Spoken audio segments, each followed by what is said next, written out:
seu culto de ação de graça pela vida de Grazi, né? Pelo restabelecimento, né? Amém? É uma parte do corpo. A palavra diz que o corpo tem muitos membros, né?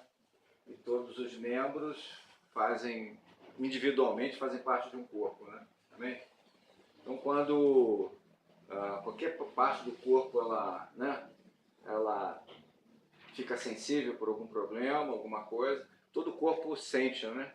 Amém? Então, é uma preocupação que a gente tinha, né, com a saúde dela, de toda semana estar sofrendo, né? Então, graças a Deus, o Senhor deu esse escape, né? E o fim dessa enfermidade, né? Amém? Também louvamos a Deus pela vida do irmão Vinícius, pela família também, né? Que regressou em paz. E é uma preocupação, né? Viajar muito distante, né? Bom, foi lá para a Bahia, né? Sergipe. É mais longe, né? Então é uma preocupação também, né? Uma família inteira, né? E ele não dirige lá essas coisas.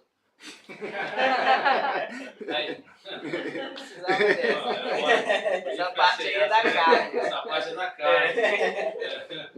Vamos abrir então em Efésios 5. Efésios 5, versículo 25.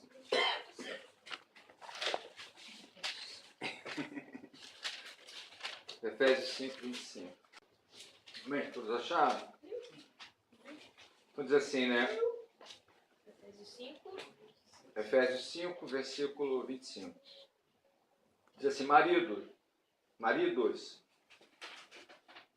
amai vossas mulheres, como também Cristo amou a igreja e a si mesmo se entregou por ela. Então aqui tem para que, fala sempre do propósito, né? Então, para que a santificasse, tendo-a purificado por meio da lavagem da água e pela palavra. Temos outro para quê aqui, ó? Para apresentar a si mesmo igreja gloriosa, sem mácula, nem ruga, nem coisa semelhante, porém santa e irrepreensível, santa e sem defeito. Assim também os maridos devem amar suas esposas como ao próprio corpo. Quem ama a esposa, a si mesmo se ama, porque ninguém jamais odiou a sua própria carne. Antes a alimenta e dela cuida, como também Cristo o faz com a igreja. Versículo 30. Porque somos membros do seu corpo. Eis porque deixará o homem, o seu pai e a sua mãe, e se unirá à sua mulher, e se tornarão os dois uma só carne. Grande é esse mistério, mas eu me refiro a Cristo e à igreja. Então esse a gente já leu com certeza várias vezes esse capítulo e esses versículos, né? Mas eles têm cada palavra que está aqui, ela tem um sentido próprio, né? Amém? E quer nos revelar algo muito profundo. Então aqui fala de quê? De Cristo, do relacionamento, né? Então presta atenção, ó. Essa palavra fala de relacionamento entre Cristo e a igreja. Então aqui vai usar esse relacionamento do casamento, né, como uma referência para revelar esse relacionamento maior, né? Então, o casamento, quando ele fala do casamento e do relacionamento entre marido e mulher, é simplesmente uma pálida revelação do que realmente o Senhor quer nos mostrar em relação ao quê? A Cristo e a igreja, né? Então ele vai usar esse relacionamento falando de que nós não somos unidos a Cristo né? Nós não somos unidos por sentimento humano. Quer dizer, o casamento, ele existe também para isso. Quer dizer, por que existe o casamento? O que o casamento tem de tão importante? Então, o casamento, ele existe para isso também. Para mostrar o quê? O relacionamento entre Cristo e a igreja, né? Então, isso vai muito além de qualquer desejo carnal, do que qualquer sensibilidade carnal, né? Do que simpatia e de sexo. Então, o Senhor instituiu o casamento como algo em que ali ele vai revelar, né, um pouco dessa vida de Cristo e da igreja, né? Então vai falar sobre o quê? Desse propósito que é celestial, eterno e celestial. Então é muito mais profundo, né? A relação entre marido e mulher vai falar de um relacionamento eterno e celestial. Amém? Então eu acho que há muita banalidade em relação a isso, né? E a igreja até banalizou, né? Mas antes, quer dizer, isso não é, na realidade, não é uma questão só de ministrar, não é para casal, mas é para que todo mundo, isso é para todos, né? Que a relação entre marido e mulher, ela atinge a tudo e a todos. Porque, né, a sua casa não é só você e sua mulher, mas a sua casa tem filhos, né, tem toda a parentela em volta, não é isso? Amém, irmão? Então, família é núcleo, é foco, é célula da sociedade, né? Então, nós vamos ver a importância de relacionamento entre homem e mulher. Também ele vai falar sobre um relacionamento especial. Por que é um relacionamento especial? Porque é um relacionamento que você só pode ter com sua mulher. Quer dizer, esse relacionamento, por isso que ele vai comparar esse relacionamento de Cristo e da igreja, porque é um relacionamento muito, absolutamente muito especial, né? Amém? Então é um relacionamento que você não pode ter com um amigo, é um relacionamento que você não pode ter com filho, é um relacionamento que você não pode ter com parente, com nada.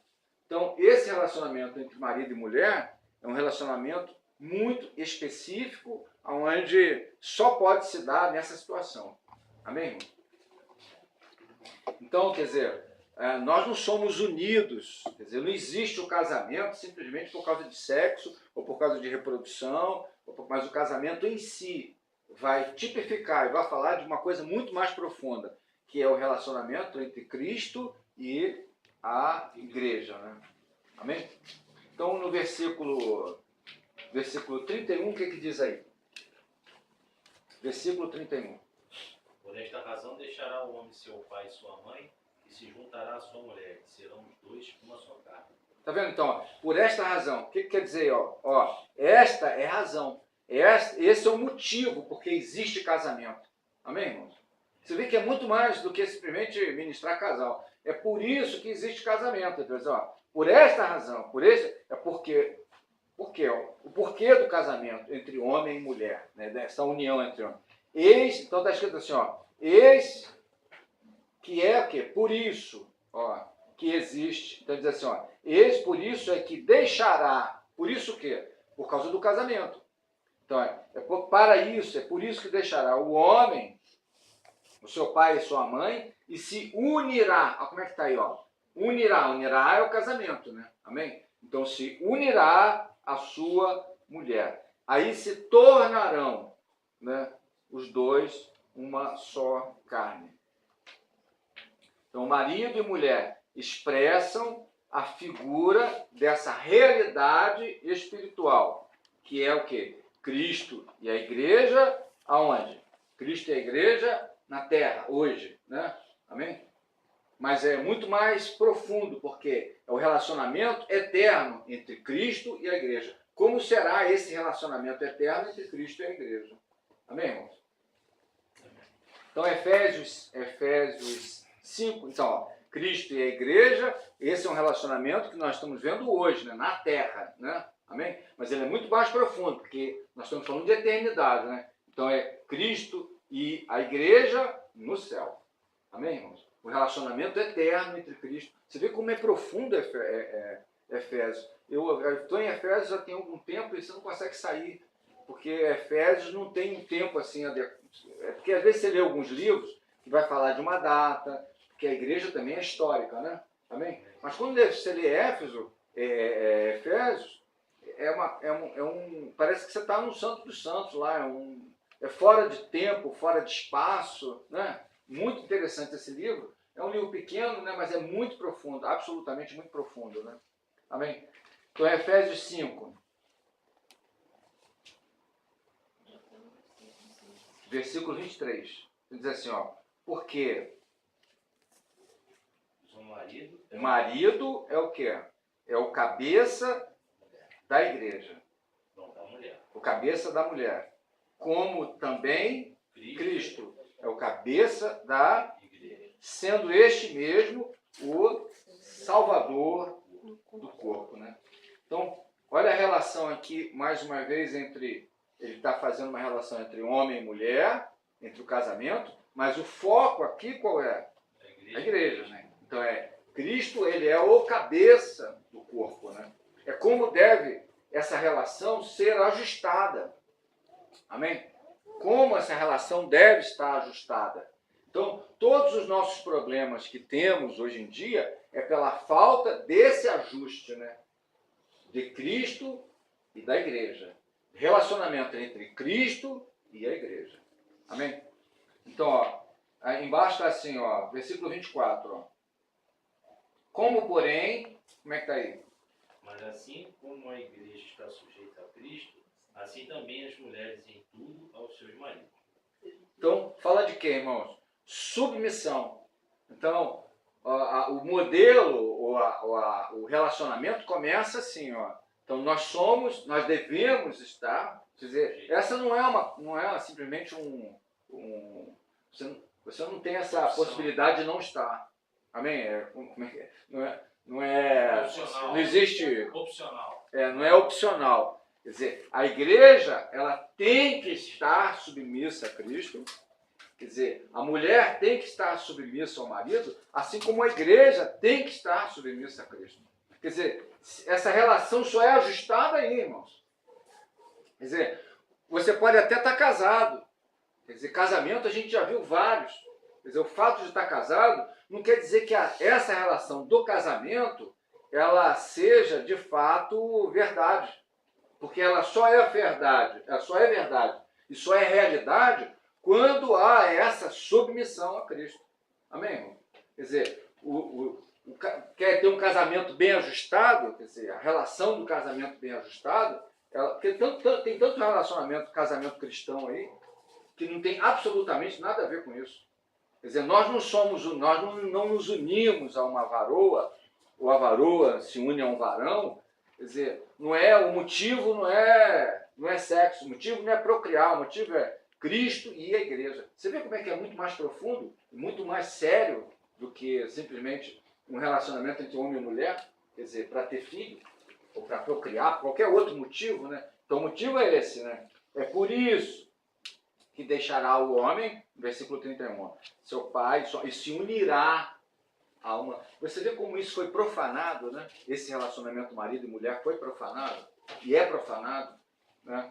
Amém? Então o marido é o cabeça da mulher, né? Assim como a Cristo é o cabeça da igreja, sendo este mesmo Salvador do corpo, né? Então versículo 24 vai falar dessa plena submissão, né? Como, porém, a igreja está sujeita e submissa, né? Sujeita a Cristo, assim também as mulheres sejam em tudo submissas aos seus maridos. Sempre entendendo que o Senhor está falando de quê? Cristo e a igreja.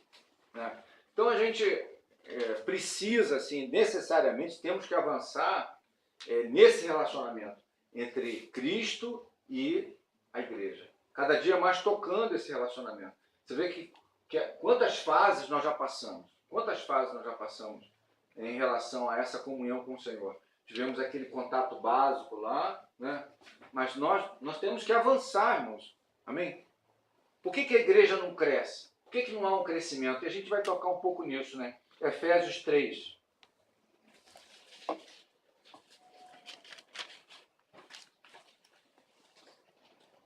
Então a gente precisa avançar nesse relacionamento conjugal, né? Nesse relacionamento entre marido e mulher, entre Cristo e a igreja, né? Amém? Então Efésios 3 diz assim, ó, versículo 8. A mim, como é que está aí? Ó?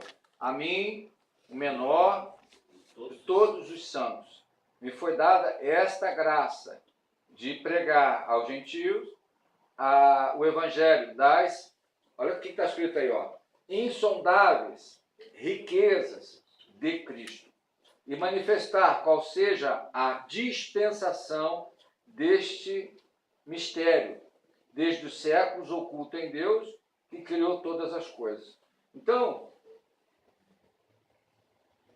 em Cristo, quer dizer, o marido da igreja, em Cristo, nós temos todas as riquezas que precisamos.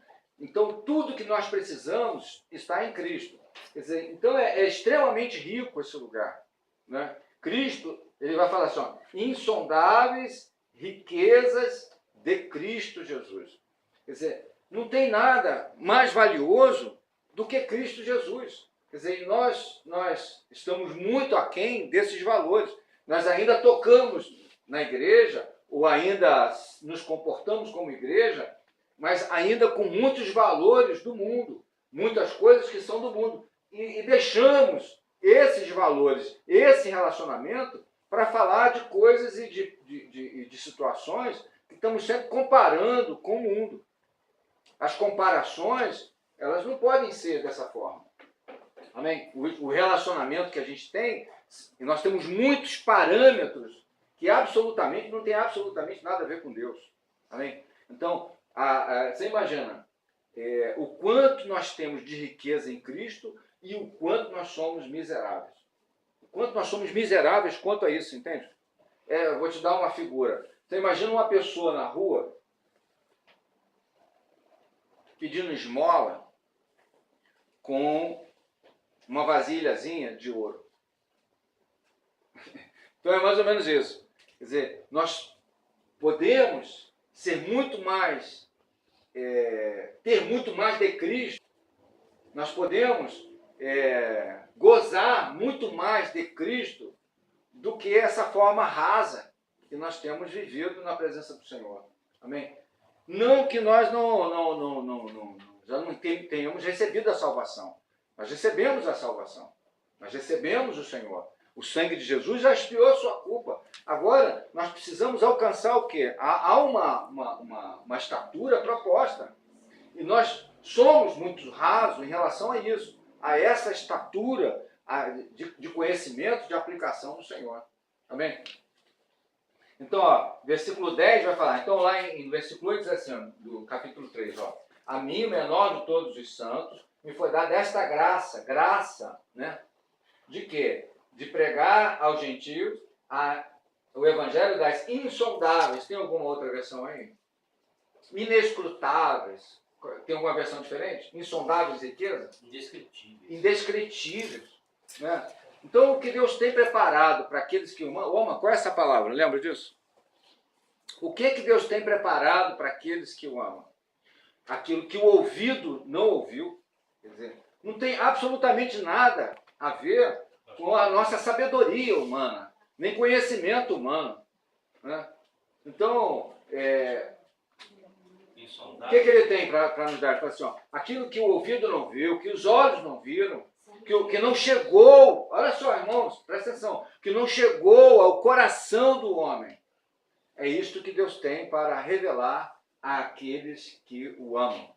Amém? Isso não é na eternidade, não, irmãos. Isso é agora, é já, é agora. Porque tem muita gente, isso aqui é no futuro. Não, é agora, no nosso presente, como igreja do Senhor.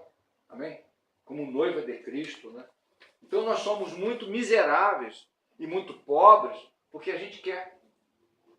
Mesmo que, né? Então, olha o versículo 10. O versículo 10 é o propósito, né? Para quê?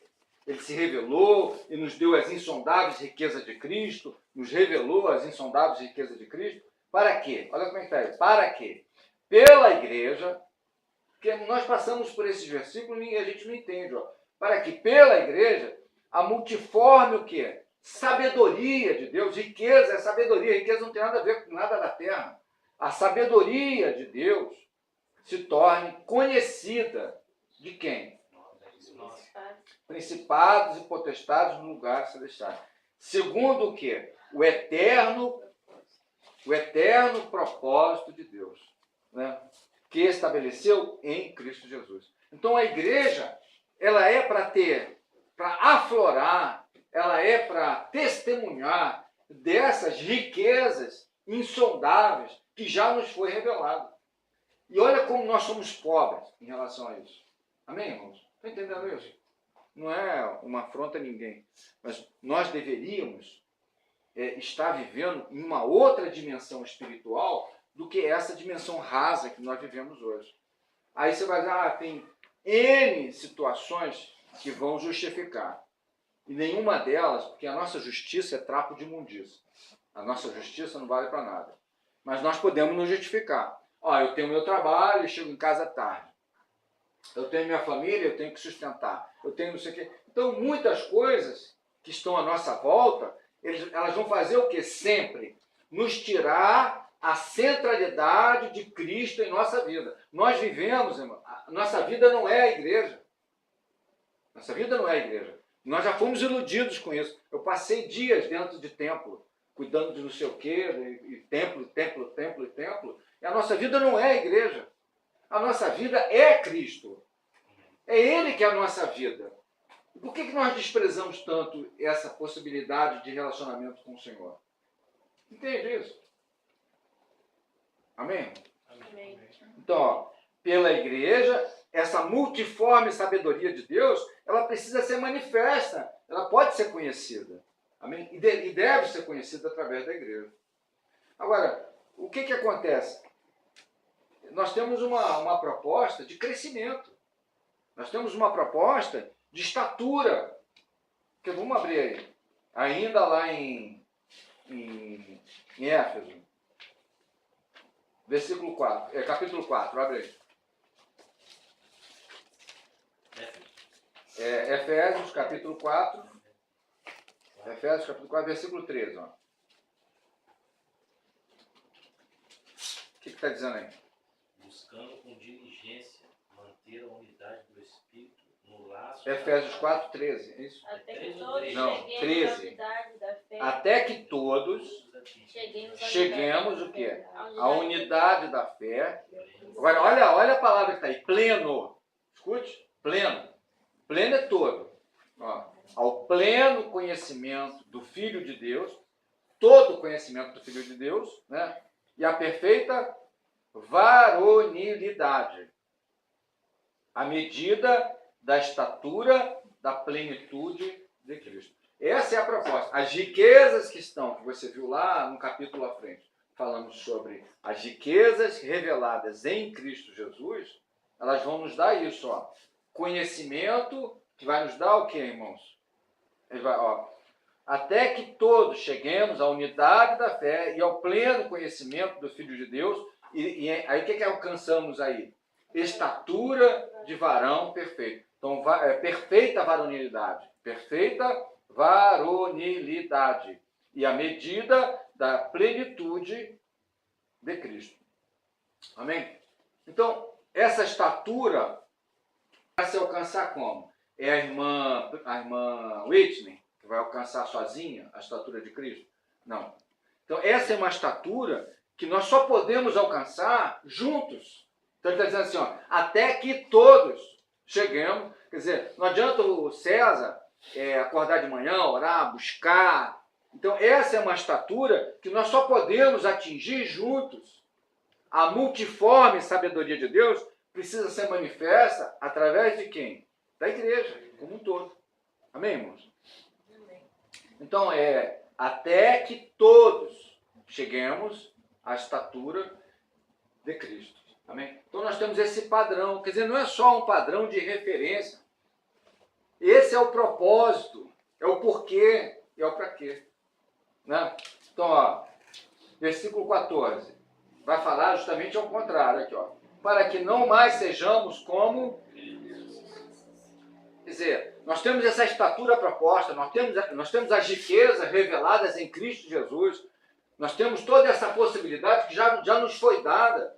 Nós falamos em Judas esses dias, quando estávamos falando sobre apostasia, né? Mas Judas vai dizer o quê? Ó, nós temos uma fé que recebemos, uma fé comum, que nós temos que batalhar por ela, mas uma fé o quê? Que de uma vez por todas foi dada aos santos. A fé é uma pessoa, Cristo, né? A sua obra já somos nós. A igreja é parte dessa obra gloriosa do Senhor. Amém, irmão? Então, ó, para que não sejamos mais como meninos inconstantes, né? Agitados de um lado para outro e levados ao redor de todo vento de doutrina, pela artimanha dos homens, pela astúcia dos que induzem ao erro.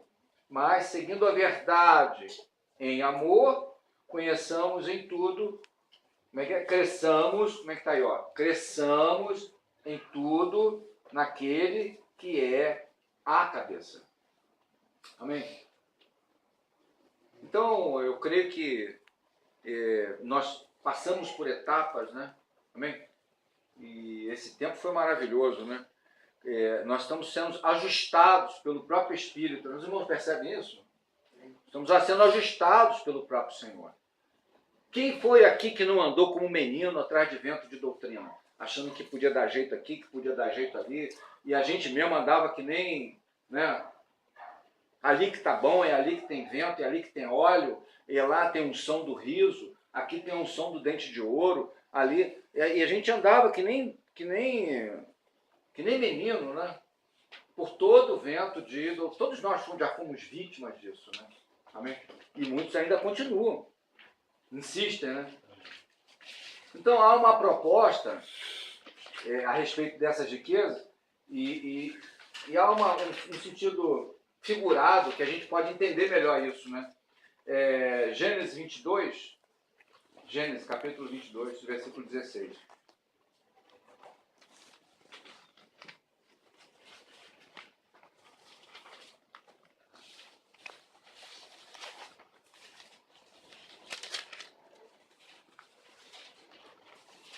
Gênesis capítulo 22.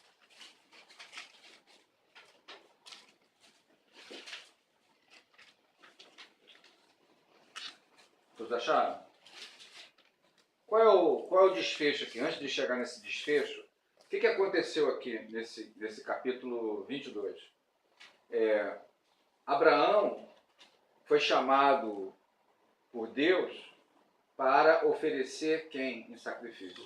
O seu próprio filho, Isaac. Né? E altar, a gente estava falando sobre isso, altar sempre vai falar de relacionamento. Havia algo que precisava ser feito em relação ao relacionamento de quem? Do pai com o filho? Não. Do homem de Abraão com Deus. De Abraão com Deus. Um relacionamento. Então, altar é o lugar onde se ajusta relacionamento. Se você for ver a igreja, como é que começa o processo de restauração de Jerusalém? Jerusalém foi destruída várias vezes, mas qual é o processo? Começa com Esdras traz todo mundo para a palavra, dentro da palavra, a palavra ela tem que gerar em nós arrependimento, depois que gera arrependimento, né? Aí vem Zorobabel, que vai tratar de quê, irmãos? De relacionamento. Então, se o nosso relacionamento com Deus, tiver acertado, como é que está o seu relacionamento? Se o nosso relacionamento, nós não temos que temer absolutamente nada em volta. Amém? Não importa a situação que esteja à sua volta, os inimigos, as dificuldades, os obstáculos. Mas o que importa? Então, altar é lugar de ajuste de relacionamento. A nossa relação hoje está ajustada com o Senhor? Tá. Por quê? Por causa de você? Não, por causa da graça. Porque Jesus resolveu esse problema. Nós fomos ajustados porque Jesus fomos justificados em Cristo Jesus. Por isso que a nossa relação está ajustada. Não está? É em Cristo que nós somos justificados. Não é por obra, não é porque você fez, nem porque você é bonzinho, mas nós somos ajustados pela fé em Cristo Jesus. Né? E todos que estão aqui creram, né? Amém, irmãos? Então, quando ele pede o sacrifício, quando ele pede para que Abraão entregasse o seu filho lá, lembra disso? Então ele bota Isaac, leva Isaac, e tem aquela situação toda lá, aí Isaac pergunta o quê? Eu estou vendo Isaac já amarrado, né, para morrer. Aí ele diz o quê?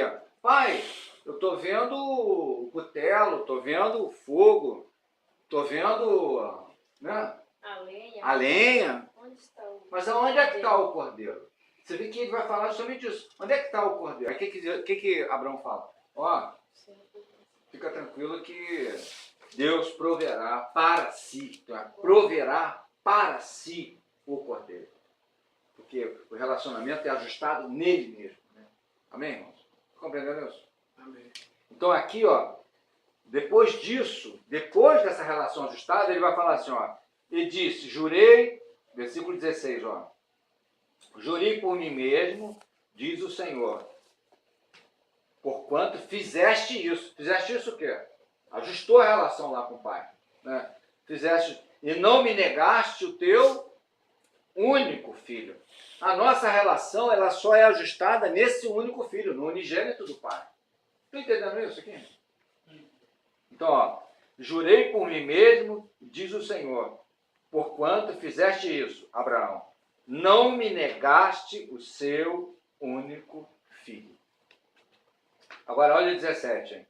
Que deveras te abençoarei e certamente multiplicarei a tua descendência, como estrelas no céu, como areia da praia do mar. A tua descendência possuirá a cidade dos teus inimigos. Nela serão benditas as nações. Então aqui ele faz uma promessa de um lugar. Amém? Que lugar é esse? Canaã. Uma terra que mana leite e mel. Então ele faz essa promessa a Abraão. Terra que mana leite e mel é a estatura, a estatura perfeita de Cristo Jesus. Amém? Terra que mana leite e mel é o quê? É essa condição que nós temos de riqueza em Cristo Jesus. A terra rica que mana leite e mel é o Senhor.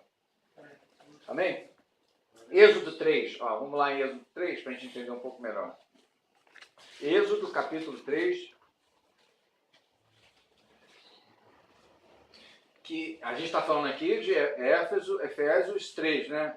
As riquezas que estão em Cristo Jesus. As insondáveis riquezas. Então aqui, a terra prometida são as riquezas insondáveis de Cristo Jesus. Amém? Que tipificam isso, né? Então, ó, versículo 15, ó.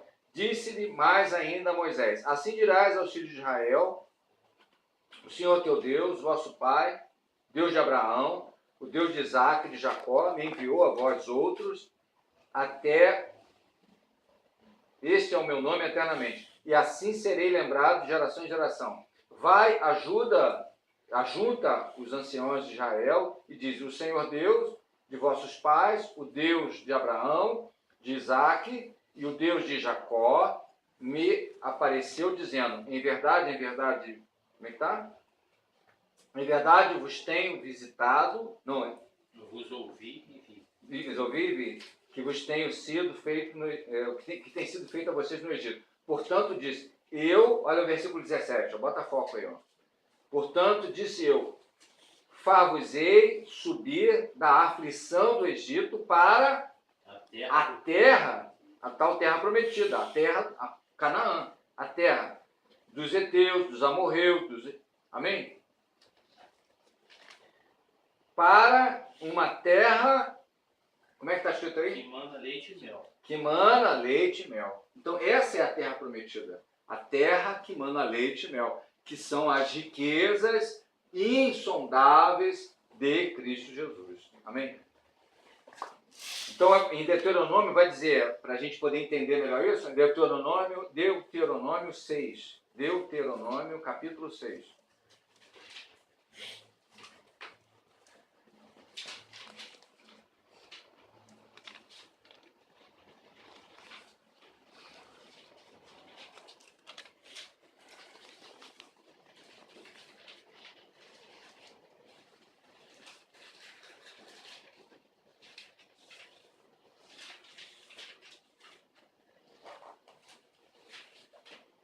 Então, versículos 10 e 11. Deuteronômio 6, versículo 10 e 11. Olha que interessante, como é interessante você ler o Velho Testamento, que um só joga luz sobre o outro, né? Que a Bíblia, ela se revela a si mesma, né? Amém?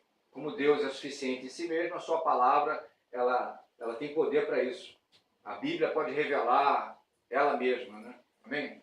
Então diz assim, havendo-te, pois, o Senhor teu Deus te introduzido. Nós já fomos introduzidos, ou não? Não fomos introduzidos nessa terra que mana leite e mel? Então ele vai dizer assim, ó, havendo, pois, o Senhor, teu Deus, introduzido na terra, que sob juramento você viu lá, que ele fez a Abraão no capítulo 22, né?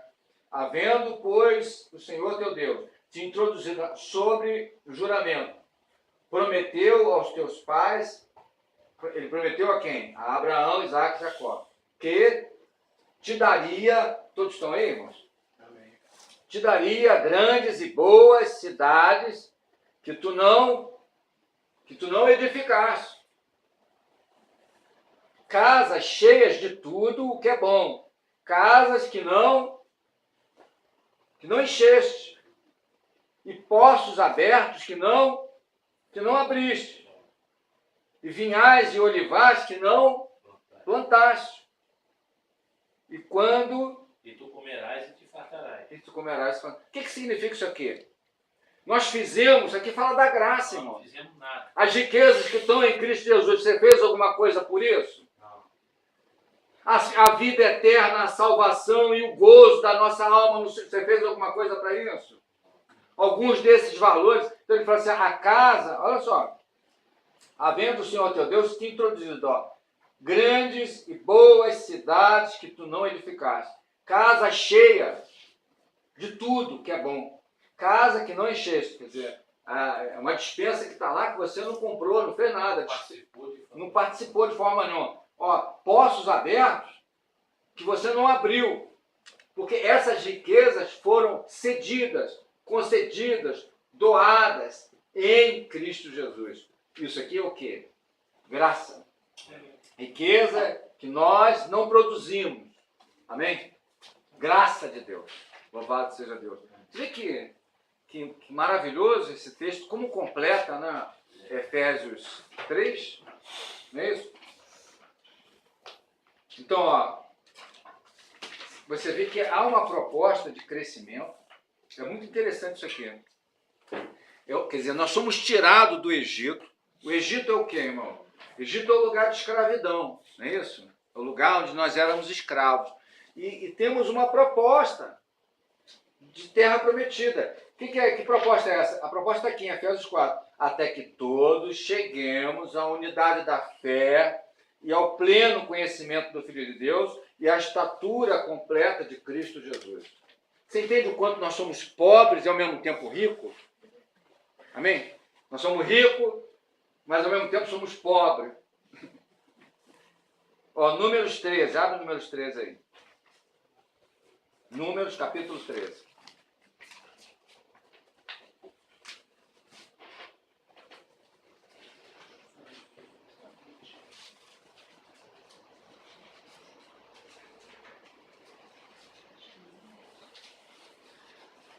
Números, capítulo 13. Qual é a proposta aqui de Números, capítulo 13? Bota um pouquinho para mim. Qual é a proposta do capítulo? Ó, tem uma terra para ser conquistada. Eles saíram, lembra que eles saíram do Egito com uma proposta de quê, irmão? O povo que saiu do Egito saiu com uma proposta de quê? De uma terra prometida, de uma terra que mana leite e mel. Agora eles estão próximos de entrar nessa terra. Nós não estamos próximos? Nós estamos em Cristo Jesus, já estamos lá. Agora a gente tem que desfrutar dessa terra, desses valores que estão em Cristo, né? Amém? Então ele vai dizer assim, ó, ele envia os espias para conquistar a terra.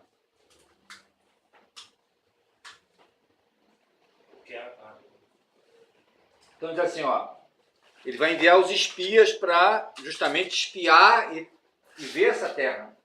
Lembra sempre que a terra fala de quê? Estatura completa de Cristo. Amém? Então, ó, ao fim de 40 dias, eles voltaram. Quer dizer, eles mandaram uma missão. E veja bem, essa missão aqui, ele mandou alguns representantes das tribos. Ele vai mandar uma pessoa leiga? Não. Ele vai mandar uma pessoa, ele vai mandar gente que sabe mapear. Ele não pode mandar, ele vai mandar você para espiar a terra. Então ele vai mandar o quê? Gente que tenha, que saiba fazer cálculo. Ele não vai mandar qualquer leigo, entendeu? Então ele manda o quê? Os príncipes. Ele manda homens que falavam em outras línguas, entendeu? Gente que capacitada para ser espia. Aí esses espias foram. Ao fim de 40 dias, eles voltaram da missão de reconhecimento da onde? Da terra. Eles então retornaram a Moisés e a Arão e a toda a comunidade de Israel em Cádiz, no deserto de Parã, onde prestaram relatório a eles e toda a comunidade de Israel. E lhes mostraram os frutos da terra. Eles trouxeram mesmo cacho de uva, que era assim, ó, 2 anos para carregar. Olha como é que isso fala das glórias e das riquezas do Senhor. Tudo era gigantesco, tudo era... E isso é verdade, né? Está escrito aqui, eu acredito, né? Amém? Então eles mostraram o fruto da terra. Um cacho de uva tinha que ser 2 para carregar. Agora, olha o que ele diz, ó. E disseram, e deram o seguinte relatório a Moisés. Entramos na terra ao qual você nos enviou, onde há leite, louvado seja Deus, né? Porque Deus não mente, né? Há leite e mel com fartura.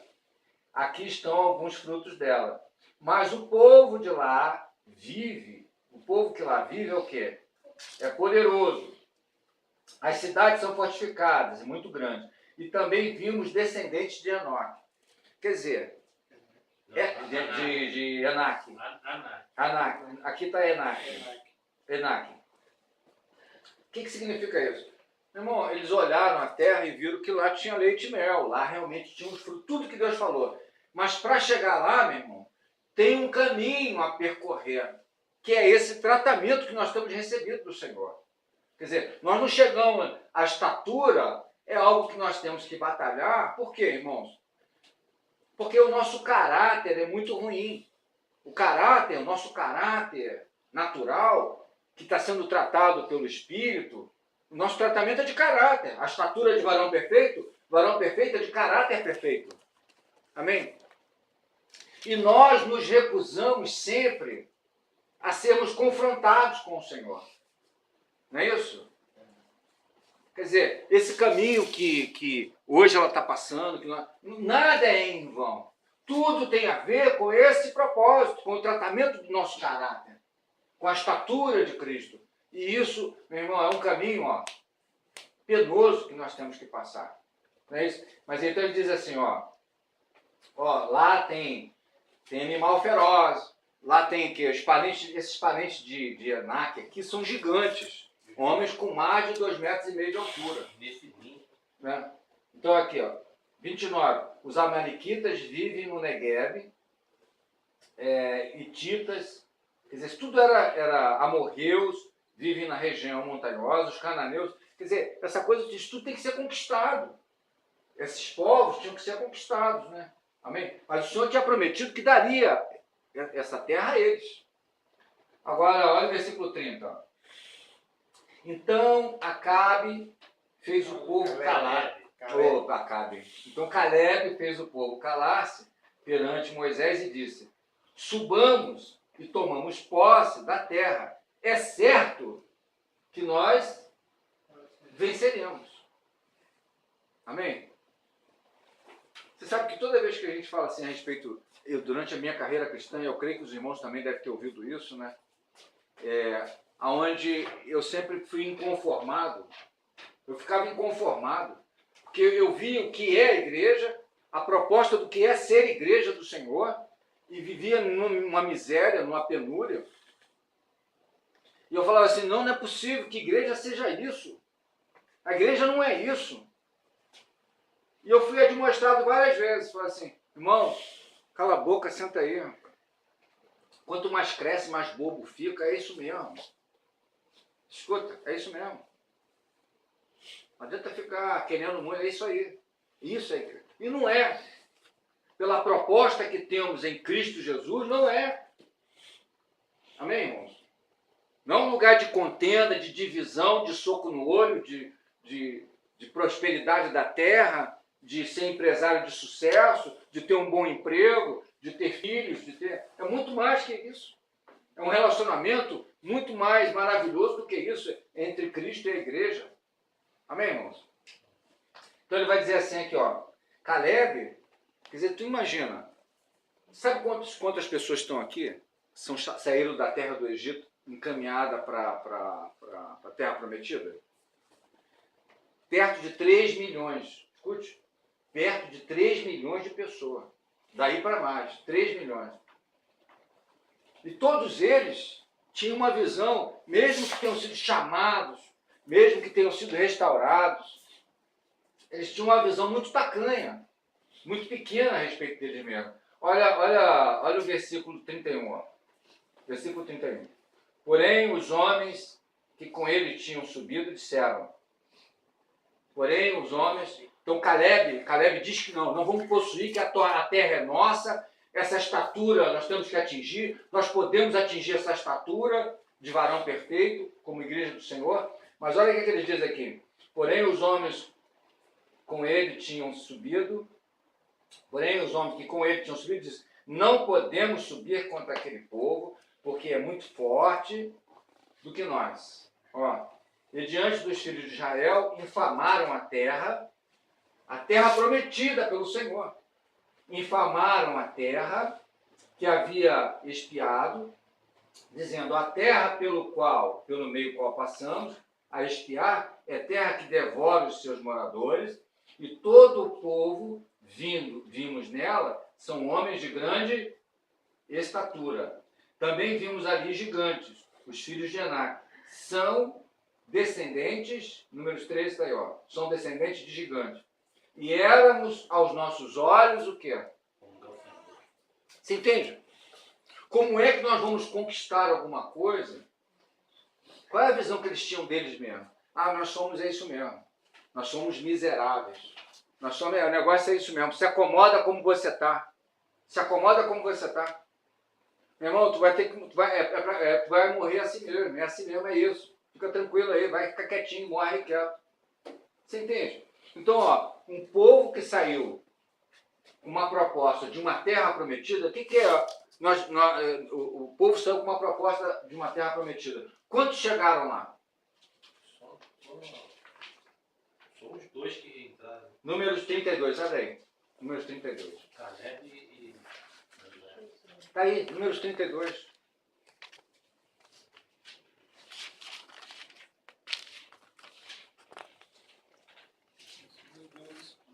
Versículo 9. Número 32, versículo 9. Números 32, versículo 9 diz assim, ó. Chegando eles até o vale de Escol, e vendo a terra, como é que está lá? Descorajaram, ou desencorajaram, né? O coração dos filhos de Israel, para que não viessem à terra que o Senhor lhes tinha dado. Olha só. Então, a ira do Senhor se acendeu naquele mesmo dia e jurou, dizendo, certamente os varões que subiram do Egito, de 20 anos para cima, não verão a terra prometida. A terra que prometi com juramento a Abraão, a Isaac e a Jacó. Não perseveraram em seguir-me. Exceto quem?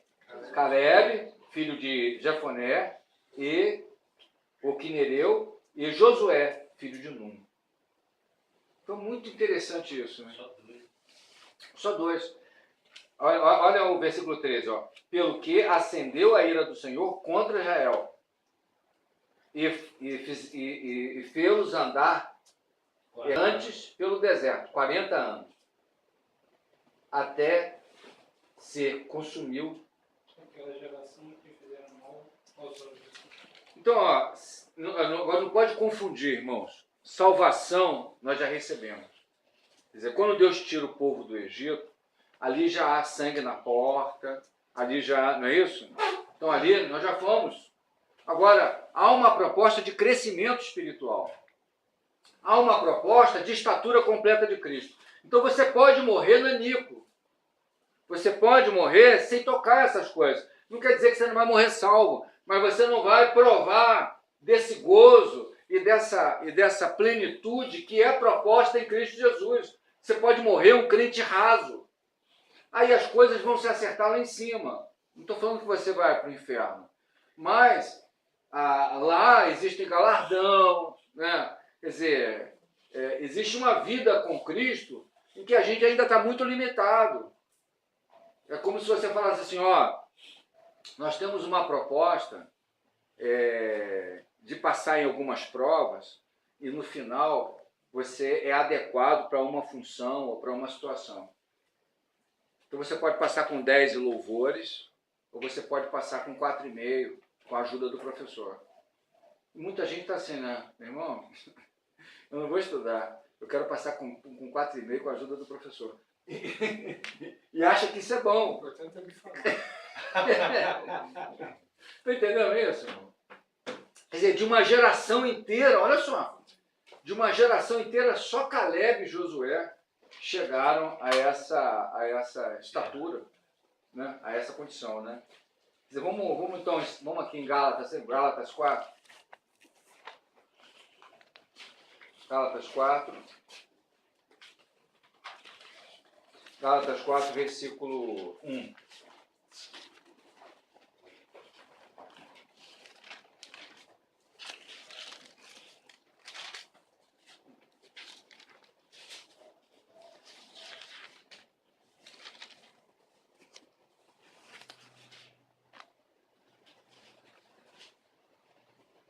Então lembra sempre disso. As riquezas que nós temos direito em Cristo Jesus. Que nós temos possibilidades em Cristo Jesus. As riquezas insondáveis em Cristo Jesus. Você imagina como pode ser a nossa vida espiritual. É lógico que a gente muitas vezes está num estágio que isso até te incomoda, né? Mas digo assim, imagina o que é você ter uma vida vigorosa realmente em Cristo. Não uma vida de religioso, mas uma vida vigorosa em Cristo Jesus. Amém? Quer dizer assim, ó, digo, pois, que durante o tempo em que o herdeiro, como é que está aí? O herdeiro é menor, é menino, em nada difere do escravo, mesmo que seja senhor de tudo. Você entende o que é ser miserável? Você imagina, você é dono de tudo, mas vive como um escravo. Lembra sempre dessa figura. Um homem pedindo esmola com um pires de ouro, um prato de ouro na mão. Então é um negócio assim absurdo em relação àquilo que nos é proposto. Então ele diz assim, ó, o herdeiro, ó, o tempo todo em que o herdeiro é menino, ele vive como escravo, mesmo sendo senhor de tudo. Eu lembro sempre de Dom Pedro e dessa relação de Dom Pedro com José Bonifácio. Quando o pai de Dom Pedro foi para Portugal, deixou ele aqui, porque ele vazou, porque ele ia matar ele quis assumir o reinado, ele quis justificar o reino lá, o trono dele lá em Portugal. Lembra disso? História do Brasil. Então ele deixou aqui o príncipe regente. Quem era o príncipe regente? Dom Pedro. Então, Dom Pedro aqui, o que aconteceu com Dom Pedro? Ele era uma criança. Então ele quer ser o mandante do Brasil. Ele quer ser o príncipe, ele quer ser o rei do Brasil. Mas o que acontece? Ele acordava de manhã, vinha um camarada, que era José Bonifácio, aí falava assim, e aí, Dom Pedro, escovou o dente? Foi para o curso de inglês, Dom Pedro? Você vai ter que falar com várias nações, Dom Pedro. Você tem que ir para o curso de inglês. Então, o que José Bonifácio, os irmãos que já leram a história do Brasil, o que José Bonifácio era de Dom Pedro? Tutor. Então, ele mesmo sendo senhor de tudo, tinha alguém que dizia para ele, vai escovar o dente, Dom Pedro. Em vez dele mandar, como ele era menino, como ele era criança, então nós somos assim espiritualmente. Então nós somos filhos de Deus. Nós somos herdeiros do Senhor. Mas nos comportamos com alguém que tem que ser monitorado por lei. Então ele vai dizer assim, versículo 3. Mas está sobre tutores. Olha como é que está. Qual é a tua versão aí? Tutores e curadores até o tempo predestinado pelo Pai. Versículo 3. Assim também nós, quando éramos... Eu vou até profetizar, né? Quando éramos. Amém. Quando éramos meninos, né? Agora já somos... Mas aqui está mesmo. Não, profetizando para nós. Aqui é Gálatas. Né? Também pela fé. Ele está falando que os Gálatas...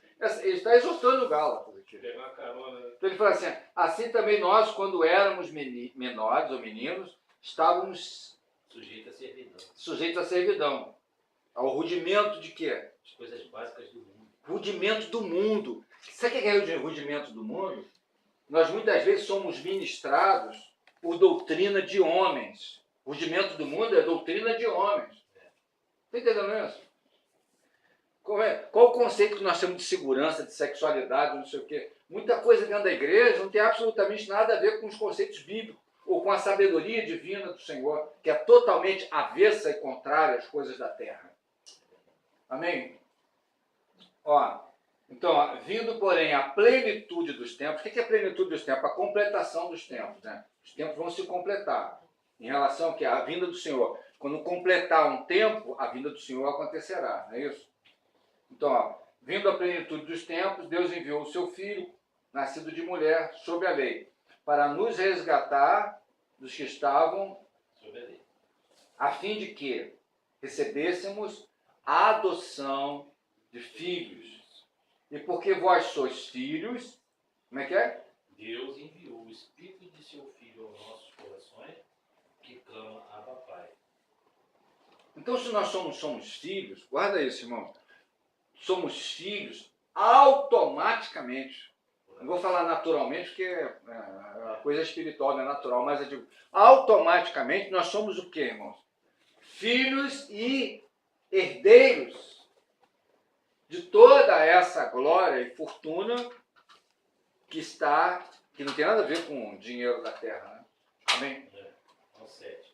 Então, versículo 7 diz o quê? Portanto, já não és servo, mas filho. E se és filho, também és herdeiro, feito por Deus. Amém? Isso tudo é nosso. Quer dizer, não estou falando de coisas da terra, não. Eu estou falando dos valores revelados em Cristo Jesus. Né? Amém? No versículo 19, 4:19, Meus filhinhos, Gálatas 4:19, meus filhinhos, por quem de novo sofro até que Cristo seja... Quer dizer, nós estamos em Cristo. Isso já é uma bênção. Agora, o quanto de Cristo já foi formado em nós. Esse é o trabalho do Espírito Santo. E ele não quer que a gente parta dessa vida de qualquer maneira. Mas nós temos uma estatura gloriosa do Senhor para desfrutar como igreja do Senhor. Entendeu? Então, por que a gente não cresce? Porque é um crescimento que tem que ser todos. Você vê como aquilo que está torto não adianta. A gente está falando sobre doutrina. Ministério pastoral proeminente. Quer dizer, só existe o pastor e não existe mais nada em volta. Não cresce.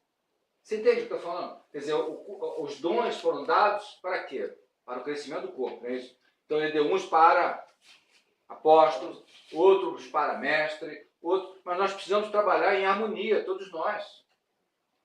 Porque aí só há crescimento se essas justas partes trabalharem adequadamente. Senão nós vamos ficar atarracados do mesmo jeito. E está admoestando, porque ele está admoestando eles aqui, porque ele fala, eu gostaria de estar presente convosco e mudar o tom da minha voz.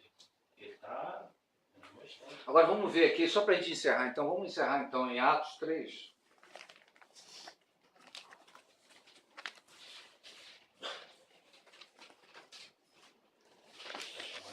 Atos 3, versículo 1. Então preste atenção só nesse finalzinho aqui, para a gente dar esse desfecho.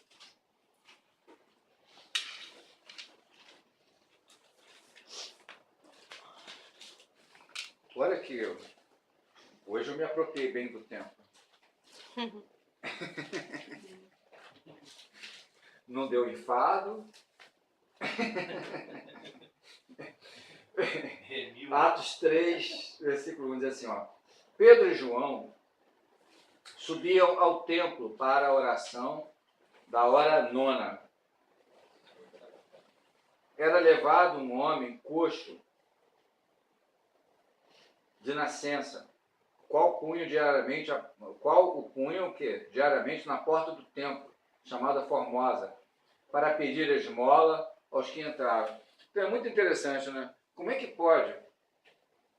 O templo aqui é o lugar onde há a manifestação, onde há a ministração da palavra, onde há a comunhão, né, do corpo de Cristo, né? Olha só. E tinha uma pessoa passando fome na porta. Uma pessoa miserável lá na porta, todo escangalhado lá na porta. E as pessoas passam ali, vendo aquela miséria humana ali, e ninguém fala. Você imagina o que é você passar fome na porta do templo? O lugar onde a glória de Deus se manifesta, o lugar onde é revelada a palavra, lugar onde há a sabedoria expressa do Senhor, lugar onde há a multiforme sabedoria de Deus. Aí tem um miserável na porta. Estranho, né?